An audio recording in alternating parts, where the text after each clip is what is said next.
come with you guys yet? Are you guys able to do anything with him? Oh yeah, he's here on campus. You know how quarterbacks like go out and throw with receivers in the summer. Are you guys able to do anything together, like even informally as an offensive line group? Yeah. So when they do 7-on, throwing passes and stuff, we're working drills in the back, walking through plays. How's it going with Yeah. All the transfers and the freshmen too. Like everybody's on board. It's really nice because they all bring it. Like we recruit smart players, so everybody's on the same page really quick. And just you have to adjust some languages to what they know and how they call it, but it's all the same thing. Is he going to slide in left or on the right side at this point? We got a lot of guys that are just going to compete for all the spots. So, yeah. Good diplomatic answer. How are you feeling about the group altogether? Having to bring in some new starters this spring, how are you guys cohering I'm really excited. Our Coach Miller, works with the bigs specifically, like O&D line. And all he talks about is love and creating a loving environment. And we have these Friday real talks where we all just take the time to sit down and really get to know each other, talk about our whys, talk about the reason why we do what we do. And you love the minute you're playing for, you're going to play hard. You're going to push yourself to new heights. And I think we're all coming together as a community. And when you heard the news about Thomas and everything going on with him, what was kind of your reaction when he told you about everything? Yeah, so I texted him immediately, and I didn't even know he was going through what he was going through. I think the biggest thing is I feel like I failed as a leader to really reach out to him. And he comes around campus like this, so he hangs out with the guys all the time. Like he says what's up, but I really feel like luckily nothing horrendous happens, and this needs to be a learning experience for all of us on how we're going to approach our mental health and how we're going to really open up and talk to each other. So that was a big part of Coach Miller. I think he's bringing that conversation that we might not have necessarily had beforehand, but allowing everybody to speak their piece and everybody to be able to listen and feel heard and everything. And then just offensively this year, with the changeover up front, but then you've got a fifth-year quarterback in Dorian Thompson-Robinson, you've got Zach coming back. What do you think the potential is for this group this year? Score points all the time. The goal of the offense is to score points and to dominate the line of scrimmage, and that's what we're looking forward to doing. How's Sam coming along? He's good. Yeah. He's still the second most athletic lineman. You can put that in there. I want him to read that. Yeah. But yeah, he's still explosive, moving well. You should get a shirt that says that. Oh yeah, for sure. And then you played tackle last year, you played guards last year, you played center last year, and this year, not criticizing the depth or anything, but do you think there's a possibility that you could still play a lot of different positions this Honestly, year? I think we're going to put the 5 best wherever they fit the best. Yeah. So, is there anywhere you feel most comfortable? Wherever I know I'm playing the week before. That's it. Consistency is a big thing for me, and that's important. But if I got to go play a position I haven't played to help the team win, I'm going to do it. I did it last year. So. And with Duke last year, obviously taking over at center for the last 8 games, and then he was first-string center all spring. How do you think he's developed at that position? I think him becoming more comfortable in the knowledge aspect of it is a big thing because there's a command that comes with playing center, and you got to tell people no, you're wrong. This is what we're doing, and you can see that confidence building in him over time. Is that a tough thing because you played center a little bit too, to then go to guard, and you're not necessarily that guy anymore? The big thing is communication is crucial on the offensive line, and Coach Drev has done a great job of simplifying the offense for us.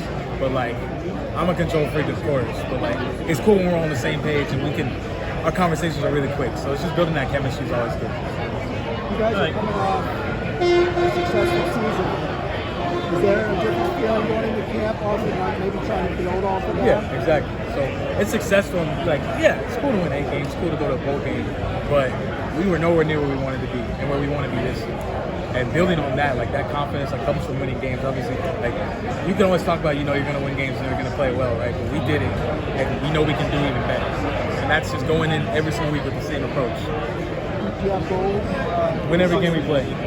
You should set the standard there. Attack every single day with the same mentality, be competitive in everything you do, and win every game you play. And that comes from having those habits. So when a lot of people talk about this team, they talk about Dorian coming back, Charbonnet coming back, someone like Darius or Jake coming into the transfer portal, but you're here for Pac-12 Media Day representing the team. What does that mean to you, knowing that you've been part of this program for so long? Yeah, I think it speaks to just I was a 250-pound offensive lineman from Wauwatosa, Wisconsin. And through the guidance of my family, my coaches, and my teammates, I'm here being able to represent them.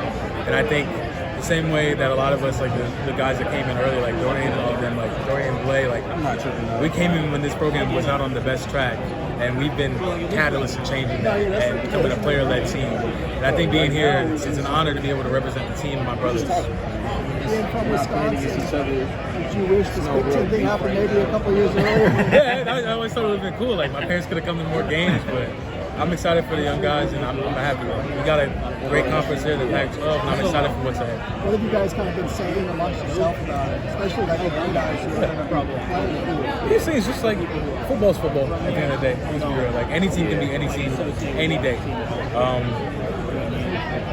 It's cool. Like it's really cool. Like I think it's going to create great opportunities NIL-wise.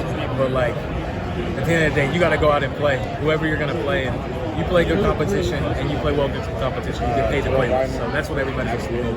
Have you started preparing some of the younger guys maybe for how cold they're going to be when they go to the Great Lakes region? They're just going to have to deal with it. Like that's the good thing about going to Oregon this year. Like you don't wear sleeves on the O-line. Like I'm going to make sure them young guys are.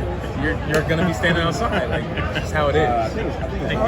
The interior O-line, you guys are all pretty experienced. You, Duke, Sam, you guys all, Neo. But then the tackles are a little less experienced. How does that work communication-wise when you have some new faces on the outside versus the interior is pretty experienced? All of that goes into preparation. So like you have lapses in judgment, you have errors when you don't prepare the best. The biggest thing is we're the only position group there. There's 5 of us out there every single play. So we all got to be on the same page anyway. So for us, it's just like we have a competitive group now where we don't know where people are going to be playing. And that's a good thing because we have a lot of talented players in that room. But we're all going to make each other better because everybody's competing with each other at the end of the day. And those question marks aren't going to be there because the people that are most prepared and people are going to execute best are going to be the people. How have you guys been doing on NIL? I'm not really concerned with all that. Honestly, like I'm coming near the end of my career too, so more so I'm just focused on what's ahead, focusing on every single day having the best season I have.